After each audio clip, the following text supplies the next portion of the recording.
महंगाई को मात देने के लिए आज केंद्रीय ग्रामीण विकास मंत्री नितिन गडकरी मंत्रियों की पूरी फौज के साथ फल सब्जियों को खराब होने और सड़ने से रोकने की परमाणु तकनीक पर मंथन करेंगे।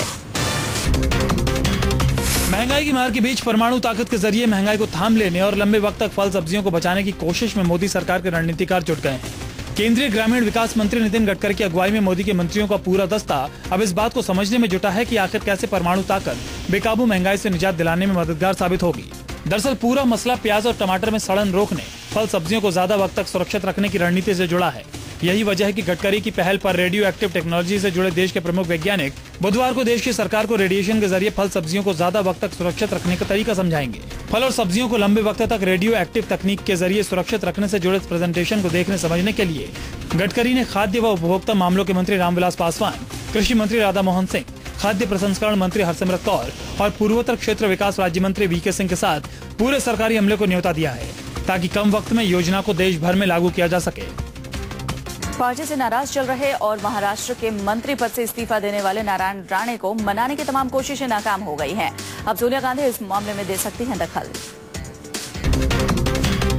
महाराष्ट्र सरकार में मंत्री पद से इस्तीफा देने के बाद कांग्रेस नेता नारायण राणे को मनाने की कोशिशें नाकाम हो गई और अब ये मामला कांग्रेस अध्यक्ष सोनिया गांधी के हवाले किया जाएगा ताकि वो उस मुद्दे का हल निकालें। मंगलवार को महाराष्ट्र के मुख्यमंत्री पृथ्वीराज चव्हाण और प्रदेश कांग्रेस अध्यक्ष मणिकर राव ठाकरे से बंद कमरे में हुई मुलाकात के बाद राणे ने अपना इस्तीफा वापस लेने से इनकार कर दिया और जोर देकर कहा कि उनका इस्तीफा मंजूर किया जाए। माननीय मुख्यमंत्री खुद वक्त लेने वाले हैं और मैं खुद और मुख्यमंत्री और माणिकराव ठाकरे तीनों जन वहाँ जाने वाले। मी तर सांगितलं बाबा माझा राजीनामा स्वीकारा म्हणून।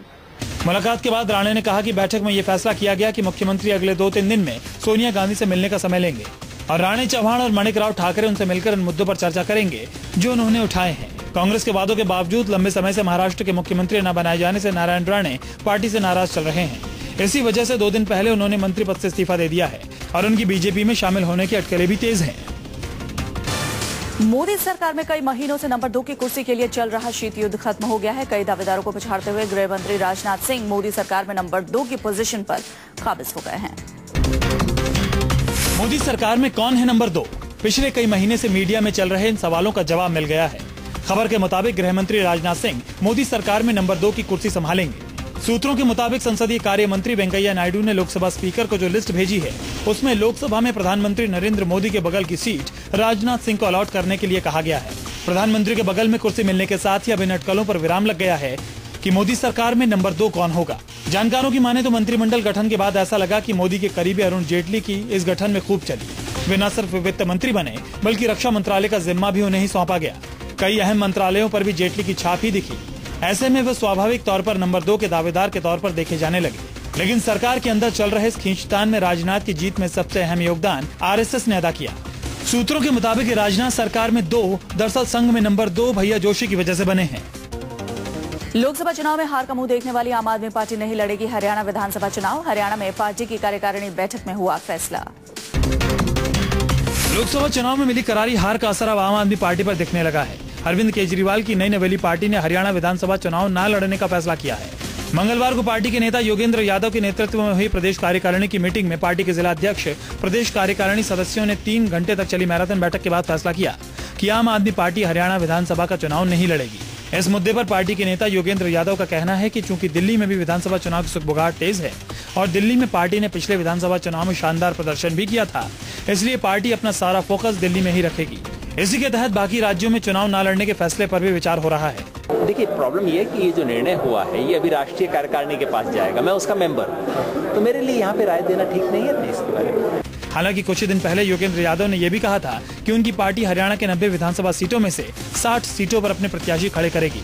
लेकिन लोकसभा चुनाव में मिली असफलता और पार्टी की लगातार गिरती लोकप्रियता से अब आम आदमी पार्टी ने शायद राज्य में चुनाव न लड़ने का मन बनाया है। फिर सामने आई पाक की नापाक हरकत। जम्मू में अर्निया सेक्टर में अंतर्राष्ट्रीय सीमा के पास 5 घुसपैठिए बड़बंदी के नजदीक घूमते हुए बीएसएफ के नाइट विजन डिवाइस में कैद हुए। जरा देखिए ये वीडियो। जरा देखिए इन 5 घुसपैठियों को जो किस तरह से भारतीय सीमा में दाखिल होने की हिमाकत कर रहे हैं। ये 5 घुसपैठिए सरहद की सीमा लांघने की नापाक कोशिश में जुटे हैं। ये पाकिस्तानी घुसपैठिए बीएसएफ यानी सीमा सुरक्षा बल पोस्ट के नजदीक पहुंच चुके थे। तस्वीरें जम्मू के अर्निया सेक्टर के नजदीक की हैं, लेकिन बीएसएफ के नाइट विजन डिवाइस में इनकी नापाक हरकत कैद हो गई। सरहद पर पाकिस्तान की ओर से लगातार भड़काने वाली हरकतें की जा रही हैं।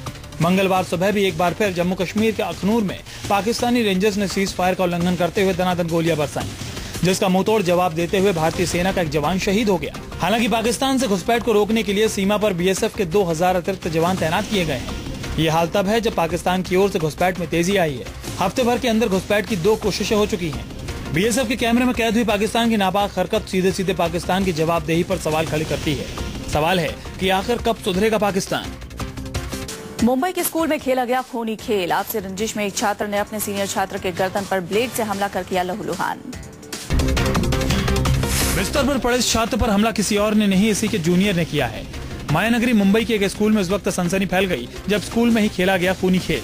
इस छात्र की हालत को देखकर आप बखूबी समझ सकते हैं कि इस पर हमला कितना घातक हुआ है। ब्लेड की वार से जख्मी ये छात्र अपने ही स्कूल में पढ़ने वाले जूनियर छात्र के रंजिश का शिकार हुआ। इसके गले पर तेज धारदार ब्लेड से गहरा वार किया गया। वार ऐसा कि जिसकी वजह से जिंदगी और मौत के बीच जंग लड़ा रहा है।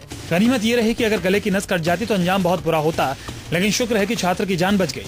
10वीं क्लास में पढ़ने वाले 2 बच्चों ने आपस में झगड़ा किया था और झगड़े में एक ने दूसरे के नेक के ऊपर ब्लेड मारा है। मसल डीप इंजरी है, उसके ऊपर पुलिस केस ले रही है और वो जो आरोपी लड़का है उसको भी ताबे में ले ली है। दरअसल मुंबई में मलाड इलाके के फातिमा देवी स्कूल में 8वीं कक्षा में पढ़ने वाले नाबालिग छात्र ने 10वीं के इस नाबालिग छात्र पर ही ब्लेड से वार कर दिया, वो भी महज इसलिए क्योंकि दोनों में आपसी रंजिश थी। पुलिस इस मामले की तफ्तीश में जुट गई है। हालांकि पुलिस को अभी तक पता नहीं चल पाया है कि दोनों छात्रों के बीच रंजिश की वजह क्या थी। पुलिस धारा 307 के तहत मामला दर्ज कर तहकीकात कर रही है। वहीं इस मामले में स्कूल प्रशासन मौन है। उत्तर प्रदेश के गोंडा जिले में एक टीचर बना हैवान। दूसरी क्लास में पढ़ने वाले मासूम को बुरी तरह पीटा, पिटाई से बच्चे का हाथ टूटा। दूसरी क्लास में पढ़ने वाले इस मासूम की यह हालत उसके टीचर ने ही की है, जिसका काम बच्चों को शिक्षा देना और उन्हें सही राह दिखाना है। लेकिन यहाँ तो इस बच्चे का टीचर हैवान बन गया और उसने इस बच्चे की इतनी बेदर्दी से पिटाई की कि इस बच्चे का हाथ टूट गया। मामला उत्तर प्रदेश के गोंडा जिले का है। प्राइमरी स्कूल में पढ़ने वाला प्रमोद रोजाना की तरह अपने क्लास गया था, लेकिन मंगलवार को इसके टीचर ने किसी बात पर नाराज होकर इसकी बुरी तरह से पिटाई कर दी, जिससे बच्चे का हाथ टूट गया और ये सदमे में है कि अब स्कूल जाने से भी डर रहा है। जो स्कूल गया था मैडम ने मार दिया था, डंडा से हाथ टूट गया था। घटना के बाद इस बच्चे की मां ने थाने में टीचर के खिलाफ शिकायत दर्ज करा दी है, जहां पुलिस ने बच्चे का मेडिकल चेकअप कराने के बाद टीचर के खिलाफ कार्रवाई का आश्वासन दिया है। लेकिन सवाल यही है कि आखिर स्कूल में पढ़ाने वाले शिक्षकों का जुल्म कब तक सहेंगे ये नौनिहाल। आखिर शिक्षा के मंदिर में पढ़ाने वाले हैवान क्यों बन जाते हैं, जिन्हें बच्चों की मासूमियत तक नजर नहीं आती। लखनऊ के मोहनलालगंज में दरिंदगी की शिकार युवती की पोस्टमार्टम रिपोर्ट विवादों में आ गई है। परिजनों के मुताबिक युवती ने एक किडनी पति को दान की थी, जबकि पोस्टमार्टम रिपोर्ट में 2 किडनी होने की बात कही गई है। लखनऊ के मोहनलालगंज में दरिंदगी की शिकार महिला की पोस्टमार्टम रिपोर्ट को लेकर पुलिस सवालों में घिर गई है। घर वालों का दावा है कि महिला ने अपने पति की बीमारी के वक्त एक किडनी उसे दान कर दी थी, लेकिन पोस्टमार्टम रिपोर्ट में 2 किडनी होने के जिक्र ने पुलिस की थ्योरी पर ही सवाल खड़े कर दिए हैं। किडनी को लेकर पोस्टमार्टम रिपोर्ट के सवालों में आते ही जांच टीम में हड़कंप मच गया है। पुलिस ने लखनऊ पीजीआई से महिला की ओर से किए गए किडनी ट्रांसप्लांट की पूरी रिपोर्ट और ऑपरेशन का वीडियो फुटेज मांगा है। पुलिस का दावा है कि उसकी पड़ताल सही दिशा में है और आरोपी रामसेवक ही है जिसने रेप में नाकाम होने पर बेरहमी से महिला की हत्या कर दी। पुलिस ने आरोपी रामसेवक को 2 दिनों तक पुलिस रिमांड पर ले रखा है। पुलिस के मुताबिक रामसेवक ने अदालत में जुर्म कबूल कर लिया है, लेकिन किडनी से जुड़ी रिपोर्ट ने महिला के ही असली या नकली होने पर सवाल पैदा कर दिए हैं। मध्य प्रदेश के बैतूल जिले में एक बाइक सवार ने कैसे दी मौत को दावत, देखें तस्वीरों में। ये युवक नदी में गिरा तो दोबारा दिखा नहीं। ये हादसा बैतूल जिले के चोपना थाना इलाके में हुआ, जहां जबरदस्त बारिश के बाद अचानक बाढ़ जैसे हालात बन गए। यहाँ की माशना नाम की नदी भी उफरने लगी। इस नदी के करबला घाट पुलिया के ऊपर से पानी जा रहा था। पुलिया के ऊपर से पानी बहता देख सड़क के दोनों तरफ लोग रुक गए। तभी एक बाइक सवार युवक वहां पहुंचा।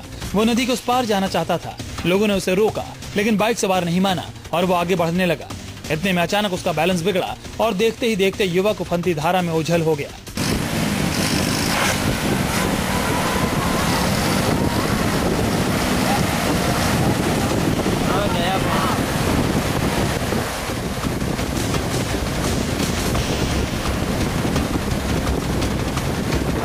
मौके पर मौजूद लोगों का कहना है कि युवक नशे में था। उसे जब रोका गया तो वो नहीं माना। नशे में युवक बाइक संभाल नहीं पाया और नदी की धारा में बहता चला गया। हादसा इसलिए भी हुआ क्योंकि इस पुलिया पर रेलिंग तक नहीं थी, जिससे पता चले कि पुलिया कहां तक है और कहां से नदी। हालांकि इस रूट पर पुलिस अब सख्ती बरतने की बात कर रही है। मध्य प्रदेश के शिवनी जिले में एक बस ड्राइवर ने 25 बच्चों की जान कैसे जोखिम में डाली, जरा इस पर भी डालिए नजर। बस ड्राइवर की जिद से आफत में आई 25 स्कूली बच्चों की जान। जरा देखिए, यहाँ पानी का सैलाब है, लेकिन बस का ड्राइवर बस में सवार बच्चों की परवाह किए बगैर बस को पानी में घुसा देता है और आगे निकल जाता है। ये तस्वीर भी मध्य प्रदेश के सिवनी जिले की है। यहाँ भारी बारिश के बाद सागर नदी में बाढ़ आई हुई थी। पुल के ऊपर से पानी बह रहा था। धारा की रफ्तार देखकर सड़क के दोनों ओर लोग सहमे खड़े थे। इसी बीच इलाके के सेंट नॉबर्ट स्कूल की एक बस आई। इस स्कूल बस में 25 बच्चे भरे हुए थे, लेकिन ड्राइवर ने उनकी परवाह नहीं की। लापरवाही की हद देखिए। बिना किसी की सुने, बिना जांच पड़ताल किए बस के ड्राइवर ने तकरीबन 3-4 फीट ऊंची बाढ़ की धारा में बस घुसा दी।